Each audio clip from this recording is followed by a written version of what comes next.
Truly, It's a Wonderful Life is a joyful celebration of community and generosity. It begins with a disaster. Uncle Billy loses the weekly bank deposit.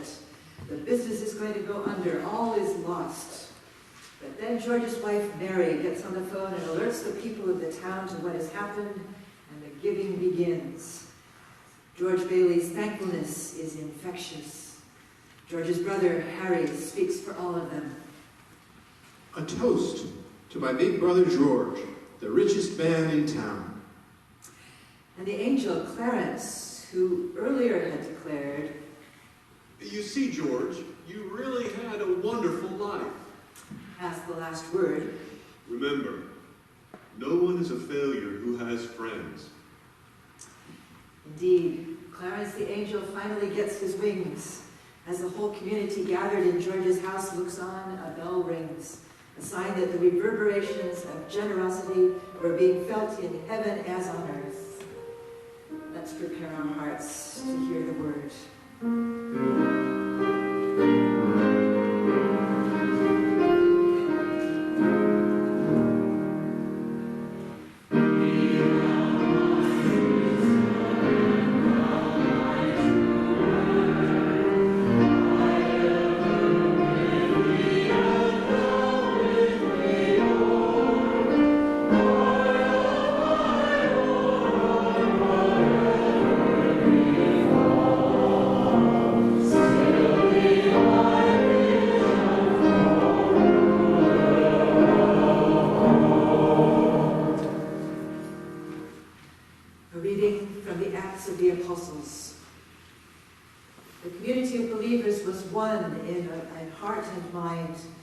None of them would say, "This is mine," about any of their possessions, but they held everything in common. The apostles continued to bear powerful witness to the resurrection of the Lord Jesus, and an abundance of grace was at work among them all. There were no needy persons among them. Those who owned properties or houses would sell them, bring the proceeds from sales and place them in the care and under the authority of the apostles. Then it was distributed to anyone who was in need.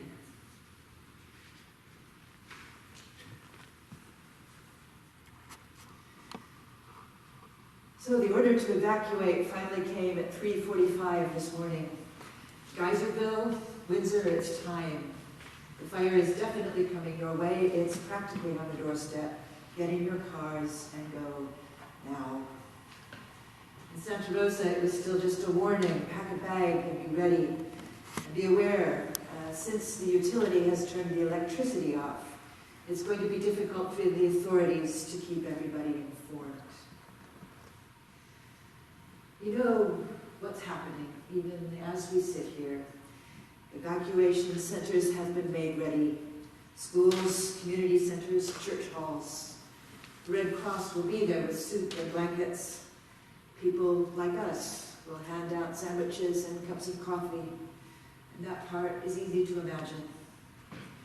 What's more harrowing is to know that people like us will be on the receiving end too, taking those sandwiches and shaking hands, looking through haunted eyes. What must that be like? What must those people be feeling right now? In a sense, every one of them will be alone, sick with fear for their homes and belongings, facing a future where everything they thought they had planned may go up in flames. Maybe. Maybe not. Maybe it will all be all right. They sit and they wait alone, together, for nobody knows how long. There will be extraordinary kindness. Strangers will listen to each other's stories and entertain each other's children and urge each other not to give up hope. All that is most beautiful about our humanity will come shining through. You see the best of people in a crisis. You see the worst too, of course. It's a tall order for anyone's resilience. People have limits. But at some level, surely it's a choice, how you will respond. A daily choice when something turns your world upside down, maybe even an hourly one. But I see our coming here together today as an opportunity to think about it in advance and choose what we will want to be for whatever may happen.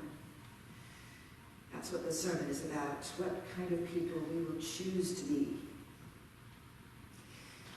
It's clear what a follower of Jesus should choose. Early in the story, Jesus is out in the countryside with thousands of people gathered to hear him teach, and it comes time to eat, and nobody's planned anything. But a child has a bit of bread and some fish and offers it, and Jesus blesses it, and the sharing begins, and everybody is fed.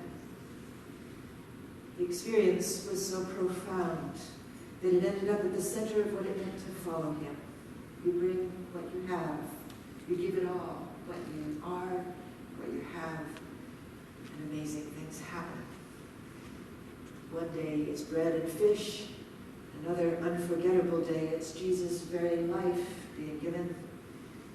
And those are two different stories, but the same strand runs through. To follow Jesus is to open your hands and your hearts and give, because God receives what we give and blesses it, and the kingdom breaks through. Grace happens beyond anything we could manufacture. In giving, we find ourselves sharing in the very life of God. Fear and selfishness, by contrast, just choke everything into bleakness. But giving and sharing, whether we've got a lot or just a few possessions we escaped from when we ran from the fire, are our way of letting God's life flow through us. In our movie, It's a Wonderful Life, there isn't a fire, it's a theft. Poor Uncle Billy sets the money down while he's filling out his deposit slip, and somehow it gets folded up in a newspaper. And when Potter finds it after Uncle Billy has run off in a panic, he could climb up and give it back. But Potter sees this as his opportunity to shut down the savings and loan once and for all. So he's gleeful as he puts the money in his own pocket. The world can be like that. But it can also be like the ending of the movie, where one person gets on the telephone and alerts the community to what's happened, and everybody responds with a huge outpouring of generosity, and grace abounds. That's the sort of miracle angels are for, I guess. That's what the movie says. Poor Clarence finally gets his wings. But the message isn't subtle. You can live in Potter's world, or you can live in God's. Maybe it's a disaster that puts the choice before you, someone like George Bailey facing ruin, or something like a fire destroying your town. But you don't have to wait for a disaster to decide. I want to live in God's world, the one Jesus showed us, where grace flows. So we read that the early church was a community where nothing was held back. For today, just notice that it didn't have to be that way. They could have carried on with their normal lives, whatever it was they did before. They could have just met up on a Sunday the way that we do. Somebody could have taken their turn to bring the refreshments. But they chose something more radical. It's almost like they voluntarily put themselves in the position of those California fire refugees. They shared everything in looking after each other. They made the decision to trade in their possessions for the adventure of a community totally offered to God. And I have no doubt that we are here today because of them. And while this is a different time and place, and while their expression of faith would be foreign and unnatural to us, our version can be just as intentional and wholehearted in the way we will choose to do it. The more we invest ourselves in what we're about as followers of Jesus, the more the Spirit can do with us. And Dale, our stewardship chair, has reminded me that I neglected to announce that next Sunday is when we all bring those covenant forms that we have prayerfully completed on our own at home. We bring them as a sign of our commitment to our life together. So this is very real.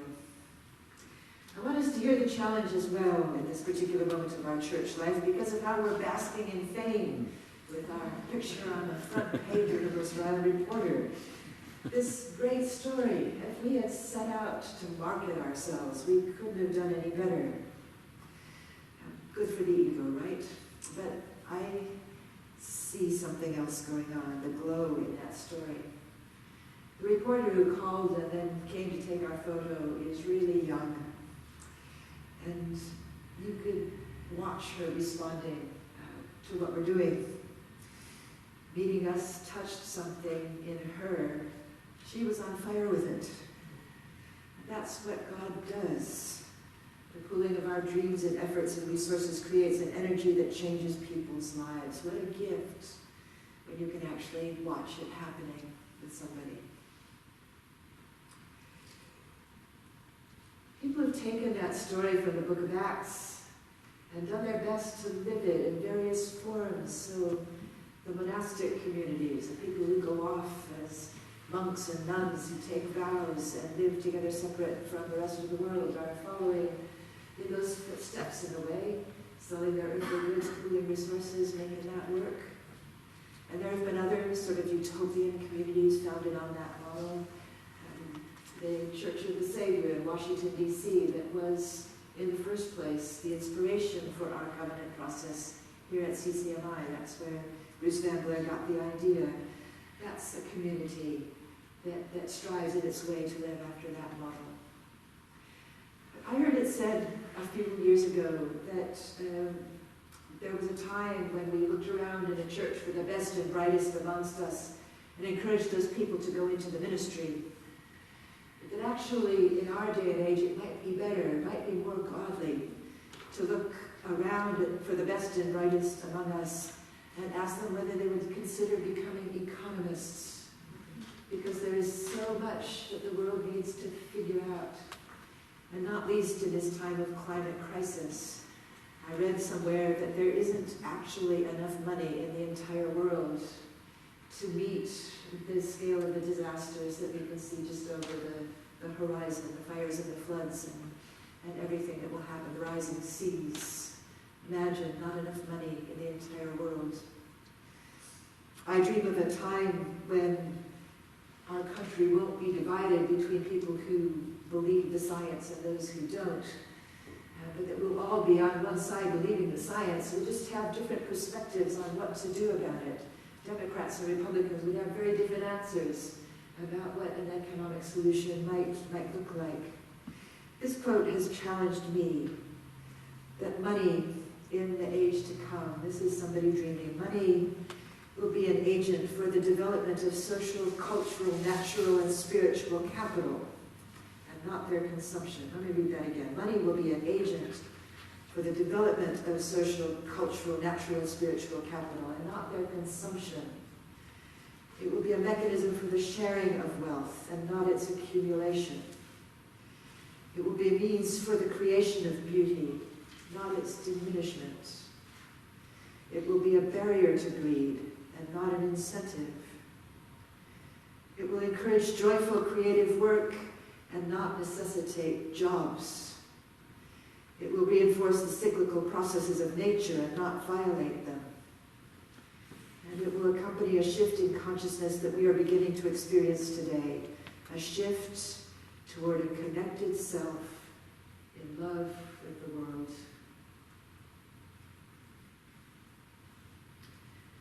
Lots of beautiful words, they kind of float over your head. I have no idea what that would look like. I know that there were socialists who started out with a lot of idealism, and that the world by and large has said that that wasn't the way to go. But I think it's something that we should be praying for, that somehow the imagination, the intelligence of the world can be brought to bear on what does need to happen if we as a species are going to bond together and support one another in saving human life on Earth. That's what we've tried to be about as a congregation over these last few months, that bonding together for mutual action, for sustaining hope through the resources of our faith. On the reader board outside has been a quote this week. It came from the workshop that took place here yesterday. A larger purpose, a company of friends. I believe that's what it means to be church. It's what we choose consciously when we fill out those covenant forms and pledge cards and bring them back to church next Sunday. The giving isn't just about making the numbers come out right in the annual budget, though there is that aspect of our economics. But it's in our way to take those greater ideals and to realize them through the way that we live together. It's our way of saying, I'm in, here I am, which is about the most powerful thing a person can say. Here we are, God. What do you want to do with us? What God can do with us depends totally on how much we as people are invested. Our love, our time, our energy, our ideas, our convictions, our commitment, and our money too. Offered to God, it can shine with God's hope and saving grace. Amen.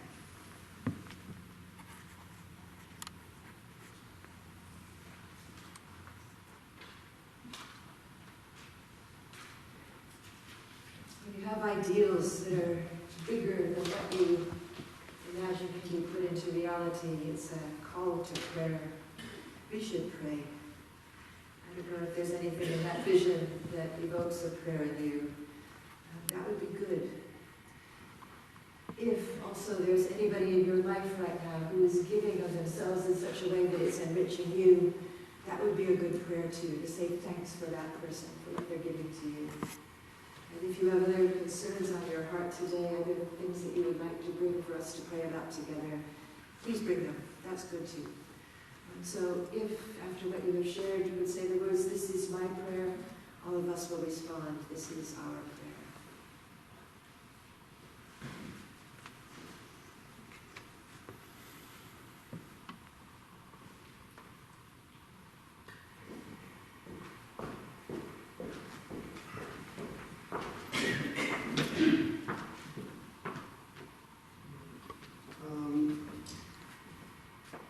As you've heard, I visit the prison at Monroe regularly. And one of the things Ginny and I do is visit inmates who struggle with mental illness. And we created a visiting program where an inmate can only be in the program if no one has visited them for 8 or more years.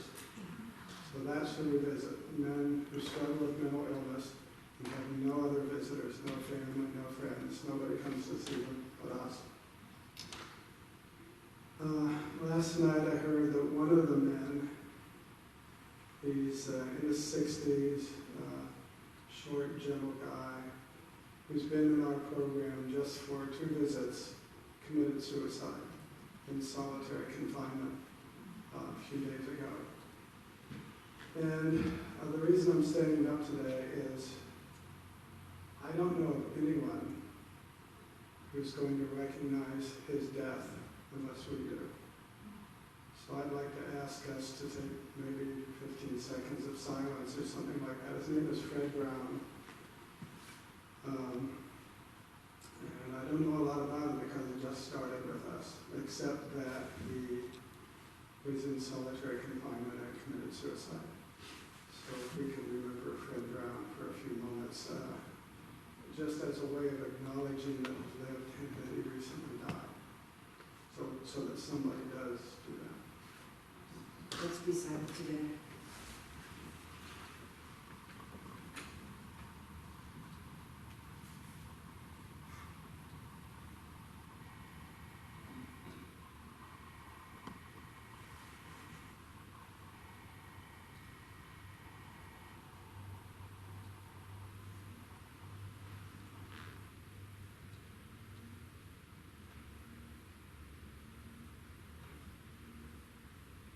This is my prayer. This is our prayer.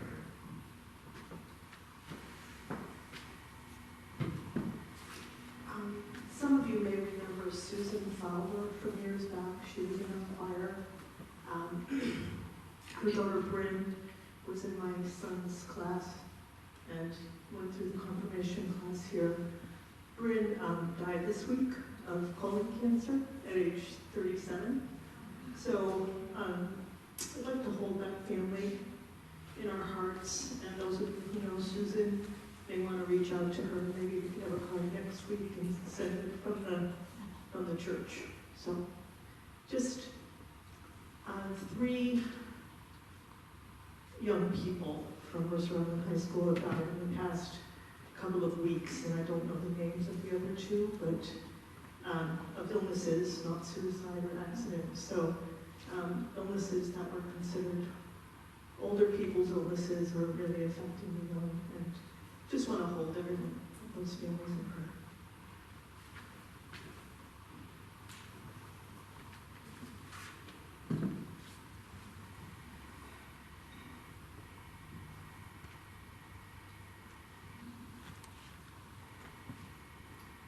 Anyone else?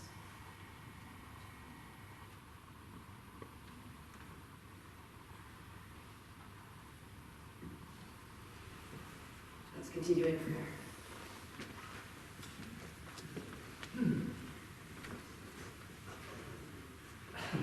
Grieving God, it brings us up short. The stories of pain and loneliness and loss, young deaths.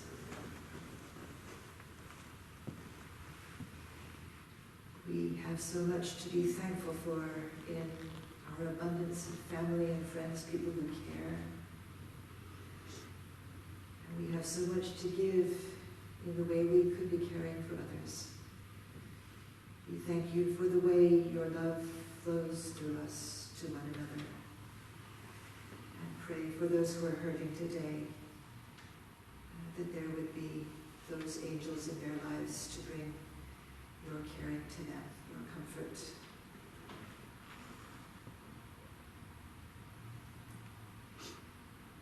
We lift to you those fire victims in California and the people responsible for managing this situation, those community leaders doing their best to see that everyone is safe. We pray for the firefighters out on the front line, for those people in the utility with the difficult decisions they're having to make. And we lift to you other people we've heard about this week in the news, people out on the streets in Barcelona and Baghdad, and Santiago and Hong Kong. There's chaos there, but we pray that you would speak through the chaos for justice and freedom for what needs to happen, for an end to corruption. And alone and in the dark, those people died in the back of a truck in Britain. Lord, we pray for everyone who is the victim of trafficking in our world, for the families who worry about them not knowing where they are, for the people who work to rescue them. We pray for a world in which such atrocities will no longer happen.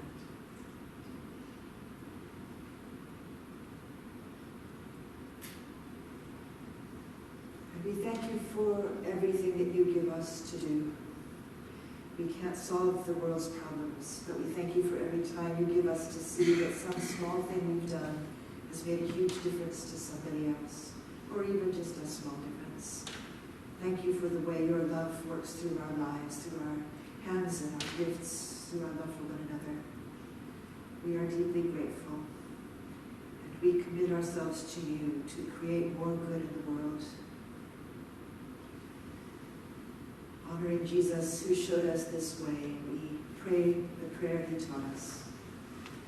Our Father, who art in heaven, hallowed be thy name. Thy kingdom come. Thy will be done on earth as it is in heaven. Give us this day our daily bread, and forgive us our sins, as we forgive those who sin against us. And lead us not into temptation, but deliver us from evil. For thine is the kingdom, and the power, and the glory forever. Amen.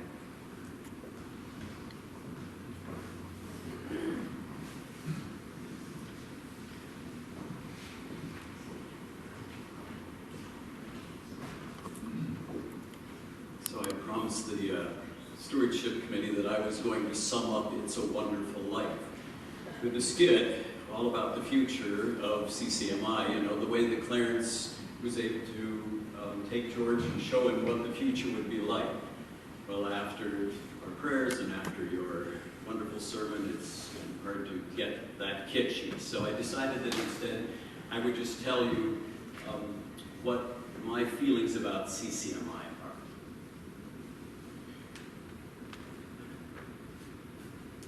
So,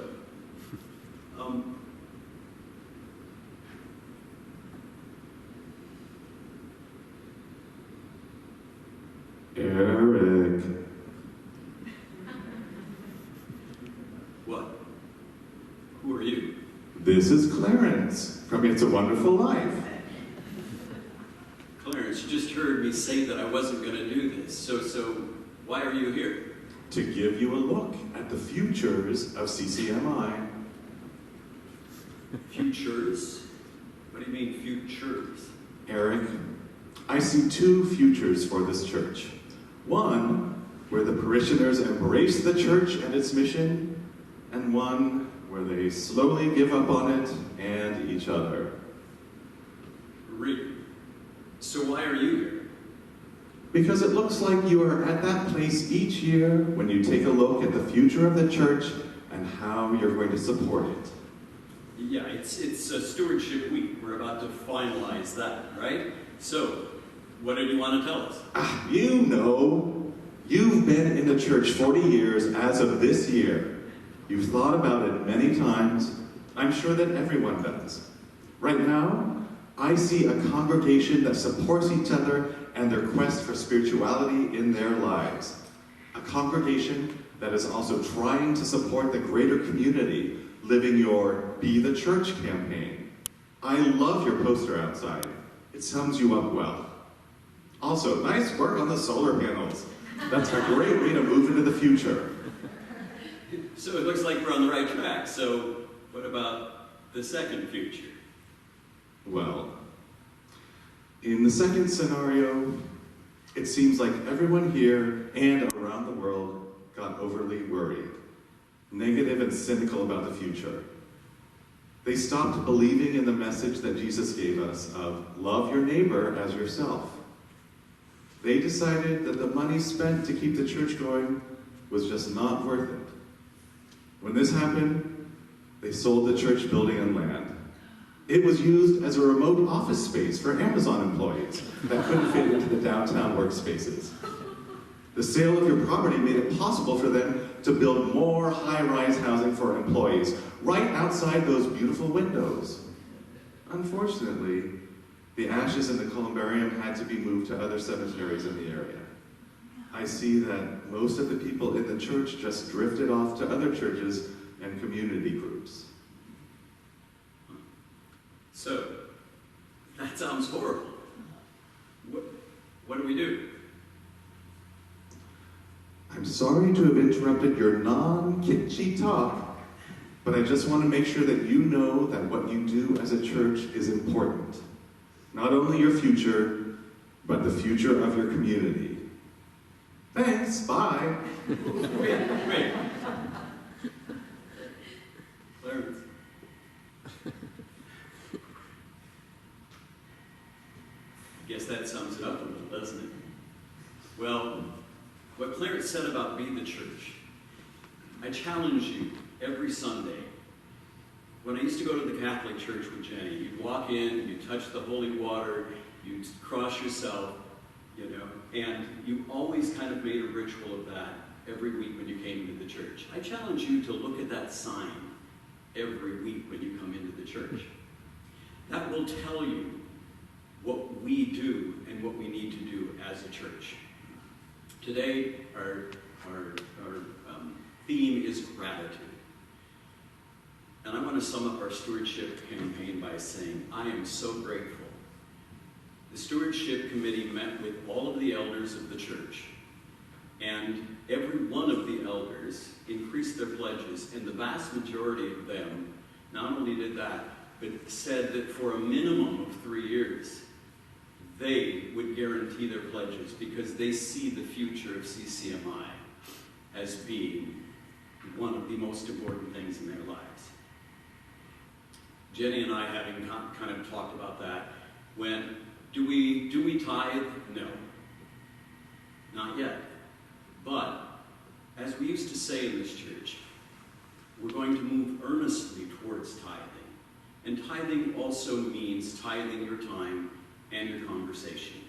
That's a big part, because if you can't tithe the money, tithe your time, tithe your conversation, tithe your lives for this church. I'm excited about the future here. The elders are excited about the future here. We have to be grateful for everything that we have and everything that we can be. And I guess with your sermon, thank you, Clarence, that sums up our stewardship campaign this year.